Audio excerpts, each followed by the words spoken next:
সবাইকে শুভেচ্ছা। 1971 সালের স্বাধীন বাংলা বেতার কেন্দ্রের চরমপত্র যদি এখানে কেউ শোনার সৌভাগ্য হয়ে থাকে, সেই শ্রোতা এবং আপনাদের কাছে আমি একটু ক্ষমা চেয়ে নিচ্ছি এই জন্য যে যখন আমাকে তৃতীয় আপু, সুমন ভাই, আসলাম ভাই, সৌগণিক জিজ্ঞেস করলো যে আমি ঢাকায় বাসা পারি কিনা, হ্যাঁ পারি, আমি বুঝিনি আসলে। তারপর আমাকে বললো যে চরমপত্র পড়তে হবে। আমি আমার শিল্পী জীবনের পিছনে ফিরে দেখি আমি কোনোদিন চরমপত্র শুনিনি, পড়িও নি। এই ব্যর্থতায় তখন আমি খুবই লজ্জিত হয়েছিলাম। যাক, তারা বললো যে পড়তে হবে। আমি তারপরে নেটে গিয়ে চরমপত্র শুনলাম, ওখান থেকে কিছু অংশ পড়ছি। ঠিক ওরকম হবে না, এই জন্য সবার কাছে আমি ক্ষমা চেয়ে নিচ্ছি।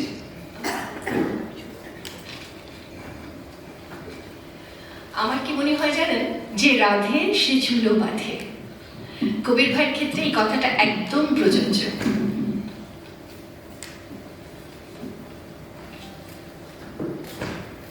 আমরা কি শুরু করব?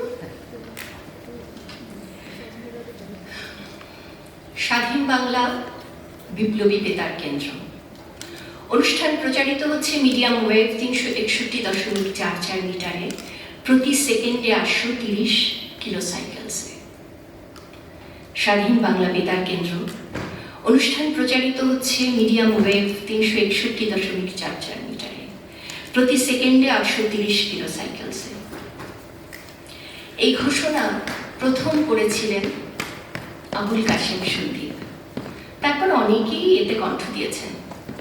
1971 সনে যারা বোঝার মতন বয়স ছিল, সেই থেকে প্রাপ্তবয়স্ক প্রতিটি মানুষ, আবার বৃদ্ধ বনিতা, প্রতিটি মানুষের কাছে এই ঘোষণা একটা আন্দোলন তৈরি করেছিল, মানুষকে আন্দোলিত করত। সেই ক্ষেত্রে যারা স্বাধীনতার পক্ষে ছিলেন তাদের আন্দোলনটা একরকম, আর যারা স্বাধীনতার বিপক্ষে ছিলেন তাদের কাছে স্পন্দনটা আর এক রকম। সে যেমনই হোক, প্রত্যেকটা মানুষকে নাড়া দিতে বাধ্য করেছিল। 1971 সালের মার্চ মাসের প্রথম দিকে বঙ্গবন্ধু স্বাধীনতার ঘোষণা দিয়ে দিয়েছেন। আমরা বলছি চট্টগ্রামের একটা অংশের কথা। ততক্ষণে চট্টগ্রামে বিভিন্ন জায়গায় খণ্ড খণ্ড যুদ্ধ শুরু হচ্ছিল বাঙালি এবং অবাঙালিদের মাঝখানে। বেগম মুশতারি শফি দাঁড়িয়ে আছেন মুশতারি লজের দোতলায় জানালার ধারে। রাস্তা দিয়ে 3টি ঠেলা গাড়ি বোঝাই বিভিন্ন বয়সের মানুষের তরতাজা মৃতদেহগুলো যাচ্ছে। টপ টপ করে রক্ত পড়ছে পিচ ঢালা রাস্তা ধরে। বেগম মুশতারি আর দাঁড়িয়ে থাকতে পারলেন না, কেঁপে উঠলেন। তার স্বামী মোহাম্মদ শফি তাকে ধরে নিয়ে পালঙ্কে বসালেন আর জানলাটা বন্ধ করে দিলেন। ওই ঘরে সে সময় আরো কয়েকজন ছিলেন। তার ভাই খন্দকার এহসানুল হক, ডক্টর শফি, বেলাল মোহাম্মদ, আবুল কাশেম সন্দীপ এবং আরো কয়েকজন যারা ছিলেন নিচের তলায়। তারা খুব অস্থির হয়ে বললেন, এভাবে চলতে দেওয়া যায় না, কিছু একটা করতেই হবে। কি করা যায়? মানুষকে সংগঠিত করতে হবে, মানুষের কাছে পৌঁছে দিতে হবে বঙ্গবন্ধুর বাণী যে আমরা যুদ্ধের জন্য আমাদের প্রস্তুত হতে হবে, মানুষের সাহস জাগাতে হবে। মোহাম্মদ বেলাল বললেন, ঠিক আছে, আমরা তো এমনিতেই রেডিওতে কাজ করি, কালুরঘাটের রেডিও স্টেশনটা আমরা ব্যবহার করব। ওখান থেকে স্বাধীন বাংলা বিপ্লবী বেতার কেন্দ্র হিসেবে আমরা বঙ্গবন্ধুর ডাককে বিভিন্ন ভাষায় বিভিন্নভাবে তার হয়ে মানুষকে জানিয়ে দেব, যাতে মানুষ সাহস না হারায়। এমন করে কয়েকটা দিন চলল। পাকবাহিনীরা খুঁজে পেল কালুরঘাট রেডিও স্টেশন, বোমা মেরে গুড়িয়ে দিল। ভাগ্যবশত বেলাল মোহাম্মদ ছোট্ট ট্রান্সমিশনটা হাতে করে ওখান থেকে পালিয়ে যেতে পেরেছিলেন এবং সাথে আরো যারা কলাকুশলী ছিলেন তারাও যান বাঁচিয়ে চলে যেতে পেরেছিলেন। অনেক চড়াই উতরাই বন্ধুর পথ পেরিয়ে ত্রিপুরা হয়ে কলকাতায় পৌঁছলেন বেলাল মোহাম্মদ। সেই সাথে পরবর্তীতে তার অন্যান্য সহকর্মীরাও তার সাথে যোগাযোগ করেছিলেন। এই গেল একটা পর্ব। এবার বলছি, মুশতারি শফির বাসায় 6 এপ্রিল হানাদাররা আসে রাজাকারদের সাহায্যে। ভাই ও ডক্টর শফিকে ধরে নিয়ে যান, কিন্তু বেগম শফি জানতেন না 7 এপ্রিল তারা নিহত হন। বাচ্চাদের বাঁচাতে হবে, নিজেকে বাঁচতে হবে, দেশকে বাঁচাতে হবে। রাতের অন্ধকারে বলা যায় এক কাপড়ে, ড্রয়ারের সামনে যেটুকু গয়না ছিল, টেবিলের ড্রয়ারে গয়না টাকা পয়সা নিয়ে বাচ্চাদের হাত ধরে উনি বের হওয়ার প্ল্যান করছিলেন। খুব আস্তে, আলমারিও খুলতে পারছিলেন না যে পর্যাপ্ত টাকা পয়সা নিয়ে যাবেন, কারণ বাইরে পাহাড়রত বা রাজাকারেরা দাঁড়িয়ে আছে। অন্ধকারে একটু গয়না নিলেন, যেটুকু টাকা হাতের সামনে ছিল নিলেন, এবং ভুলে 2 পায়ের 2টো স্যান্ডেল পরে বাচ্চাদের হাত ধরে বেরিয়ে এলেন। এই এত কিছুর ফাঁকেও উনি ওনার ডায়েরিটা আর কলমটা নিতে ভুললেন না। তিনি সেই দিন ওই ডায়েরি আর কলমটা নিয়েছেন বলেই তার মুখ থেকে আমরা স্বাধীন বাংলা বেতার কেন্দ্রের গল্প শুনতে পেরেছিলাম। অনেক অনেক চড়াই উতরাই কঠিন সময় পেরিয়ে বাচ্চাদের হাত ধরে তিনি কলকাতায় পৌঁছলেন, এবং সেখান থেকে শুরু করলেন তার যাত্রা। একজন কণ্ঠযোদ্ধা, শব্দ যোদ্ধা হিসেবে দেশের জন্য স্বাধীন বাংলা বেতার কেন্দ্রে নিজের কাজ চালিয়ে গেলেন। তো সেইখান থেকেই আমরা খানিকটা আপনাদের কাছে তার কিছু সুর, কিছু ছন্দ পৌঁছে দেওয়ার চেষ্টা করছি। তেমন হয়তো হবে না। আমরা এহিয়াবদ কাব্য, যা গাজীউল হক উনি স্যাটায়ার করে লিখেছিলেন, সেটা বৈজ্ঞানবদ কাব্যের অনুসরণে আমরা একটু পড়ছি। আমি আর রিমা চেষ্টা করছি, ওনাদের মতন করে হয়তো করতে পারবো না, ছোটখাটো ভুলগুলো ক্ষমার চোখে দেখবেন, কিন্তু আমাদের শ্রদ্ধা ও ভালোবাসার কোথাও কোনো কমতি নেই। 29শে নভেম্বর 1971। এখন মনে হচ্ছে বিজয় অতি সত্যাসন্ন। এই কথা যতবার মনে হচ্ছে অস্থিরতা বাড়ছে, কবে দেশে ফিরে যাব। শোনা গেল জাতিসংঘ সাধারণ পরিষদে বাংলাদেশের সমস্যা নিয়ে কথা উঠতেই পাকিস্তানের পক্ষে প্রস্তাব রেখেছিল আমেরিকা। রাশিয়া সেই প্রস্তাবের উপর ভেটো দেয়। অদ্ভুত প্রতিভা এই গাজী ভাইয়ের। বেতার কেন্দ্রে বসেই তৎক্ষণাৎ লিখে ফেললেন এহিয়াবদ কাব্যের শেষ অংশটুকু। পড়েছিলাম আমি আর আশফাকুর রহমান, সেইটুকু পড়ছি আমি আর রিমা। জাতিসংঘ পাপী পাকিস্তান কোটি লোক করিয়াছে নিজ গৃহহারা, 10 লক্ষ দানবের রক্ত মাখি হাতে মহাপাপ করিয়াছে পামর এহিয়া। শ্রীকাল হইয়া সিংহে করিছে আঘাত, ভারত সীমান্ত দেশ করিয়া আক্রমণ। কোথা ছিলে তুমি বীর চীন আমেরিকা, জল্লাদ বাহিনী যবে হিংস্র পশু সম ছিন্ন ভিন্ন করেছিল বাংলার দেহ। কোথা ছিলে তুমি বীর চীন আমেরিকা, জল্লাদ বাহিনী যবে ক্রূর লালসায় আহুতি দিছিল ভোগে লক্ষ লক্ষ নারী। মানবতা বিসর্জিয়া আসিয়াছ এবে, পশু লাগি করিতে ক্রন্দন, দানবের রক্ষা করিবারে। কিন্তু হীন ইচ্ছা তব হবে না সাধিত, যতদিন পাক সেনা না ছাড়িবে বাংলার মাটি। যতদিন গলবস্ত্রে পামর এগিয়া চাহিবে না ক্ষমা ভারতের পায়ে। অস্ত্র ততদিন কোষবদ্ধ করিবে না ভারত কেশরী। খুবই ভাবনার কথা। ভেটো লোভী দিশাহারা হইয়াছে তারা, কলঙ্ক চর্চর মুখে কথা নাহিয়া, হীনতার পরিচয় সর্বঙ্গে মাখি, জাতিসংঘ সাধারণ পরিষদে যাচ্ছে দস্যুর জীবন ভিক্ষা। লজ্জা নাহি পায় নিক্সন সরকার, নির্লজ্জ হয়েছে চীন। প্রচন্ড কুমতি, প্রচন্ড কুমতি। এতদিন ধরে গণতন্ত্র গণতন্ত্র বলি ভিয়েতনামে লক্ষ লক্ষ লোকে হত্যা করে আমেরিকা বাংলার গণতন্ত্র হত্যা অনুষ্ঠান করিবার ষড়যন্ত্রে রত, বিসর্জিয়া মানবতা সাম্যবাদ বলি প্রকাশিতে চীন, আপনার ক্রূর গুড় বিলাসে ভারত বিদ্বেষ, মানবতা দিয়াছে সে বলি আপনার হীন স্বার্থ বেদি বলে রক্ষা কি পাইবে তাহে পামর এগিয়া। পৃথিবীর শক্তি যদি ছত্র ধরি থাকে, ইহিয়ার শিরের উপর রক্ষা নাহি তার। লুকাইয়া থাকে যদি সমুদ্রে পর্বতে কিংবা মরুভূমি মাঝে, রক্ষা নাহি পাবে কভু এগিয়া যাব। যশোহর যিনি আছে মিত্র সেরা, বীরপদ ভারে করিতে হেলায় জল ঢাকারো অঙ্গন, বুহভেদী পলাইয়াছে এগিয়া যেমন ত্রস্ত ভীত সাপত যথা, মহাশঙ্কায় সন্দর্শিয়া বীরেন্দ্র কেশরী প্রাণ ভয়ে ঊর্ধ্বশ্বাসে করে পলায়ন। সূর্য করমুক্ত এবে রাহু গ্রাস হতে, ধ্বনিতেছে গগন বিদারী কণ্ঠ, জয় বাংলার জয়, জয় ন্যায়ের জয়, জয় ধর্মের জয়, জয় মুক্তিবাহিনীর জয়, জয় বাঙালির জয়, জয় সত্যের জয়, জয় মুক্তিবাহিনীর জয়, জয় বাঙালির জয়, জয় সত্যের জয়।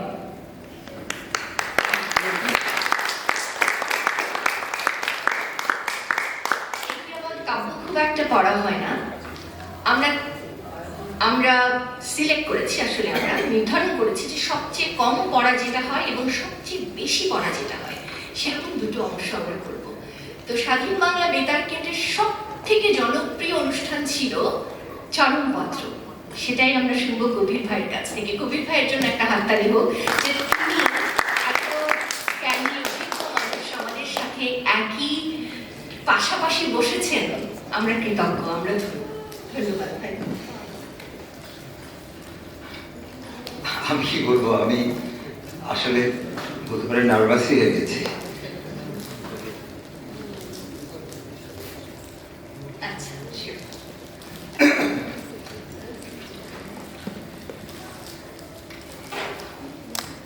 চরমপত্র।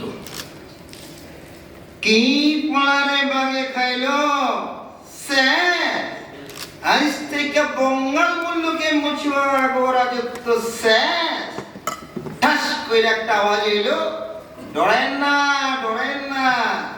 ঢাকায় কুর্মিটোলা নিয়াজি সাহেব চিয়ারথন পইরা গেছিল, আর ওইদিকে লাহোর পিন্ডিতে আই মেরি জান, प्यारे दमान नूरे चमान आसमान की चांद आंखों की तारा আগা মোহাম্মদ এয়া খান সাহেব অক করে চিত হইয়া রয়েছে।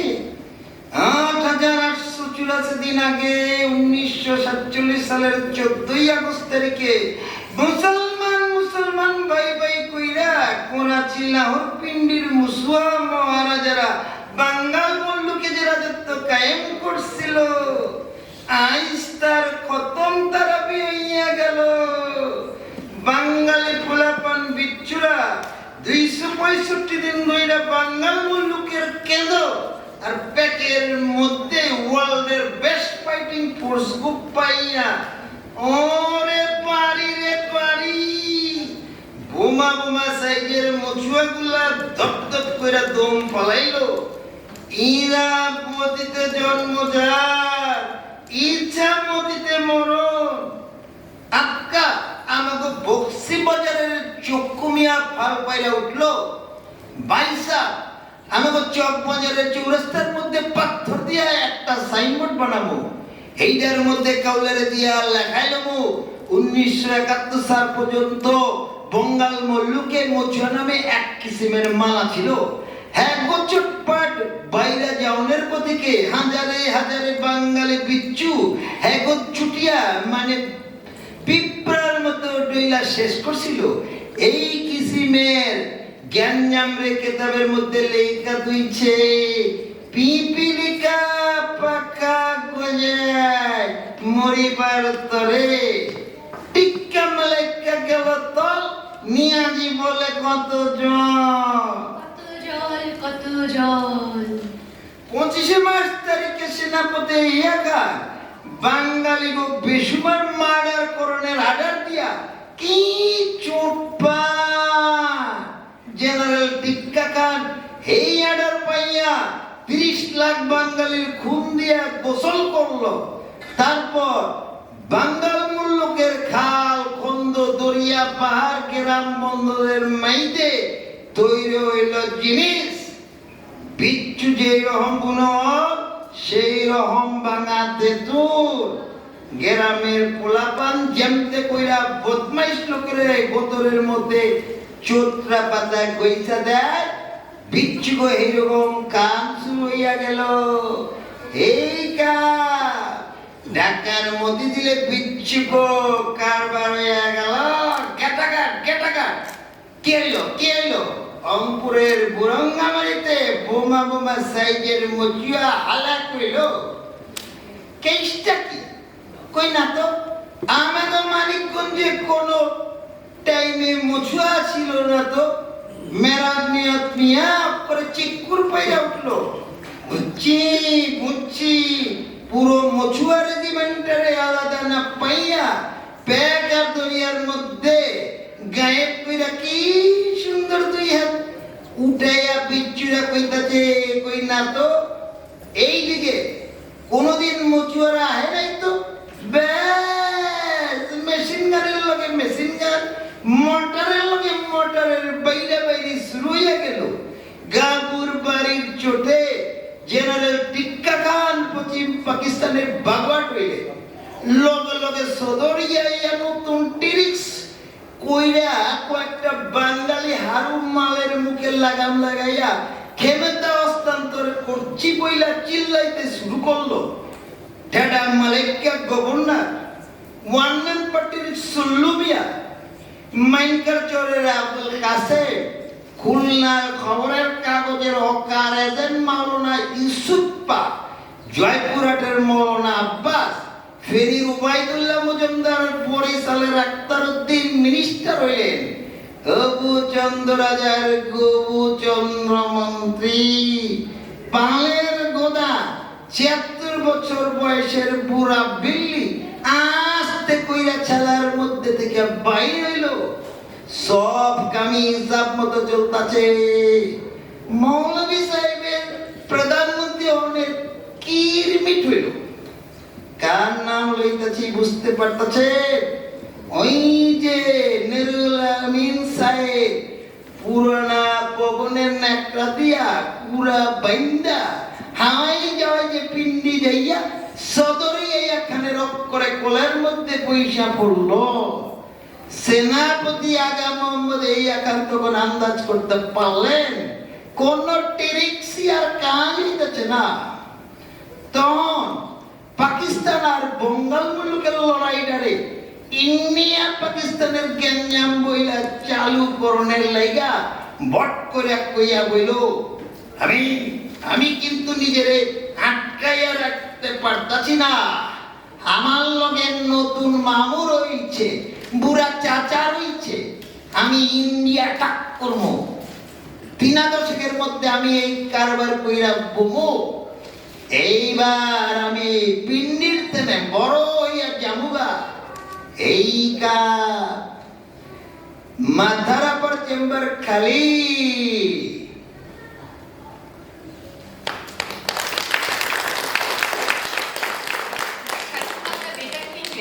যখন গান হতো শিল্পীরা তো গাইতেনি, সাথে জনগণ যারা শুনতেন তারাও গাইতেন। আমরা একটুখানি গাই, চলুন না সবাই।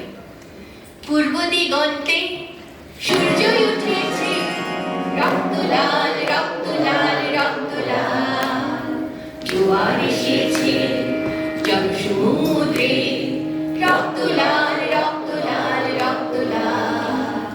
পূর্ব দিগন্তে সূর্য উঠেছে, রক্ত লাল রক্ত লাল রক্ত লাল, জোয়ার এসেছে এসেছে জনসমুদ্রে রক্ত লাল রক্ত লাল রক্ত লাল রক্ত লাল রক্ত লাল। ধন্যবাদ।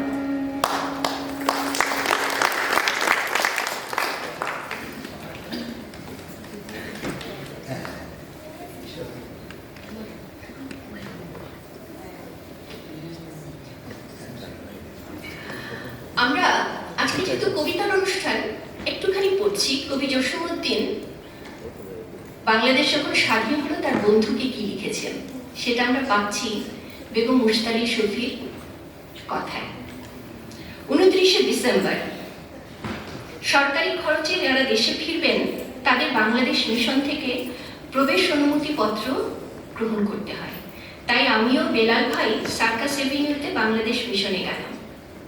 আমরা কতজন যাচ্ছি, কে কে যাচ্ছি তার একটা তালিকা দিয়ে পাস সংগ্রহ করতে হবে। এখানে প্রচুর মানুষের ভিড়, সবারই দেশে ফেরার তারা। ফার্স্ট সেক্রেটারি আড়াই চৌধুরীর রুমে ঢুকে দেখি তার টেবিল ঘিরেও রয়েছে মানুষ। তিনি হিমশিম খাচ্ছেন, অদূরে সোফা কয়েকজন বসে অপেক্ষা করছেন। আমরাও গিয়ে বসলাম। হরেক রকম মানুষের ব্যস্ততা, আনাগোনা দেখছি ভারতীয় লোকদেরও বাংলাদেশে যাবার ভিড়। এ সময় এলেন সাহিত্যিক মনোজ বসু। তিনি আড়াই চৌধুরীর কাছে কিছু একটা বলতে যাবেন, হঠাৎ করে ঘুরে দেখলেন আমিও বেলাল ভাই বসে আছি। হা হা করে এগিয়ে এলেন, এই যে বেলাল মুশতারি, তোমরা এখানে আছো দেখছি, ভালোই হলো, আমার একটা চিঠির পাঠোদ্ধার করে দাও দেখিনি। ঢাকা থেকে জসিম লিখেছে। হাতে ঝোলানো হ্যান্ডব্যাগটা থেকে চিঠি বের করতে করতে বললেন, কি যে সব লেখেও, কাকের ঠ্যাং ব্যাগের ঠ্যাং, পড়া বড় মুশকিল। কি করে যে প্রেসম্যানরা ওর লেখা পড়ে আমি বুঝি না। চিঠিটা বেলাল ভাইয়ের হাতে দিয়ে বললেন, আরে বাপু, তুই যখন লিখবি তা এসে পড়ে শুনিয়ে দিলেই তো পারতি। বলেই তিনি হো হো করে হেসে উঠলেন। আমরাও আসলাম। মাত্র 2-3 লাইনের চিঠি। আমরা দুজনেই পাঠোদ্ধার করলাম। লিখেছেন, প্রিয় মনোজ, রক্তিম শুভেচ্ছা নিস। আমাদের স্বপ্ন এতদিনে সফল হয়েছে। তোরা যা ভাবতেও পারিস না, আমরা তা বাস্তব করেছি। আমাদের দেশ এখন সম্পূর্ণ মুক্ত, স্বাধীন। আমাদের নিয়ে তোরা গর্ব করতে পারিস। এসে দেখে যাবে কি একবার আমাদের দেশ, স্বাধীন বাংলাদেশ। ইতি জসীমউদ্দিন, 20/12/71। চিঠি শেষ হলে মনোজ বসু বললেন, যাবো না মানে? আরে আমার তো আর তর সইছে না। কথায় আছে না, বাবার দেশের মাটি দপ্তবাইয়া হাঁটি। বলেই তিনি হো হো করে আবার হাসলেন। আমি জিজ্ঞেস করলাম, বাংলাদেশের আপনার বাড়ি কোথায়? উনি বুক টান করে জোর দিয়ে বললেন, যশোর। হ্যাঁ, মনোজ বসু মিশনে গিয়েছিলেন বাংলাদেশে যাবার জন্য।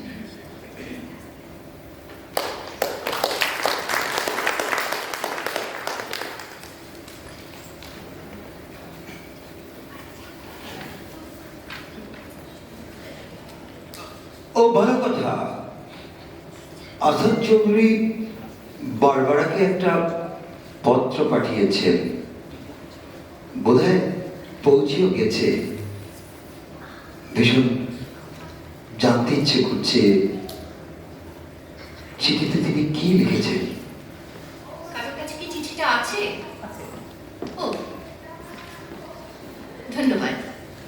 চিঠিটা পৌঁছে গেছে আমাদের হাতে। আসাদ চৌধুরীর চিঠি বুঝে শুনেই খুলতে হবে।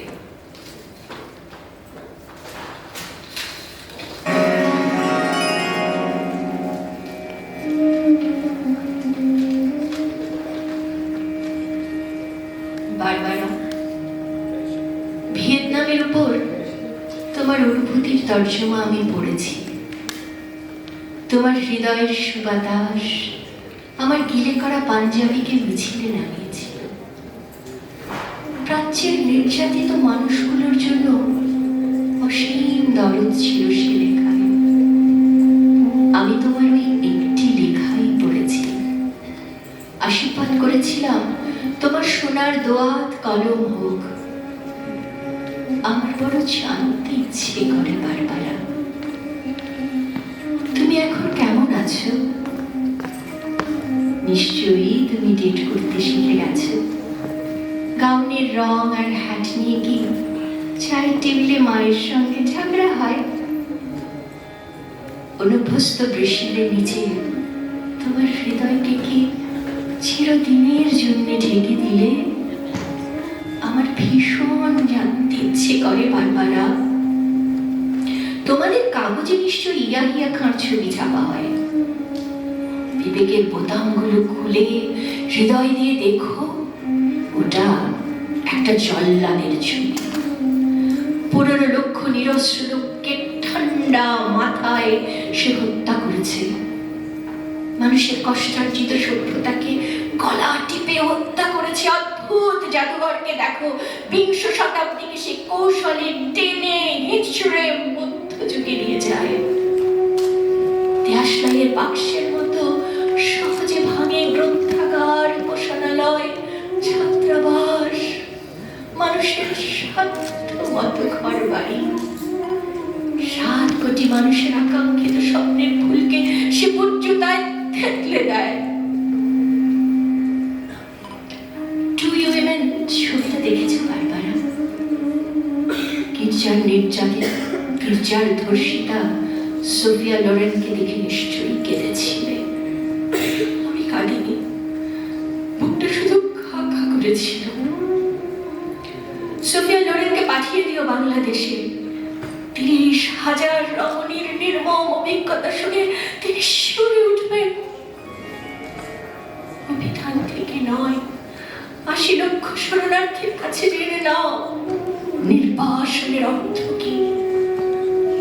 জর্জ ওয়াশিংটনের ছবিওয়ালা ডাক টিকিটে খোঁজ থাকবে না স্বাধীনতার। আমাদের মুক্তিযুদ্ধের কাছে এসো। সাধু আবের মর্মর মূর্তিকে গণতন্ত্র আর মানবতার জন্য মাটির ঘামে ভেজা ফুলের তোড়া দিও না। নিহত লোকটি লজ্জায় ঘৃণায় আবার আত্মহত্যা করবে। বারবারা এসো, রবি শঙ্করের সুরে সুরে মুমূর্ষ মানবতাকে গাই। বিবেকের জংধরা দরজায় প্রবল করাঘাত করি। অন্যায়ের বিপুল হিমালয় দেখে এসো, ক্রুদ্ধ হই, সংগঠিত হই। জল্লাদের শাড়িত অস্ত্র সভ্যতার নির্মল পুষ্পকে আঘাত করার পূর্বে, দর্শন ও সাহিত্যকে হত্যা করার পূর্বে এসো বারবারা, বজ্র হয়ে বিদ্ধ করি তাকে। ধন্যবাদ।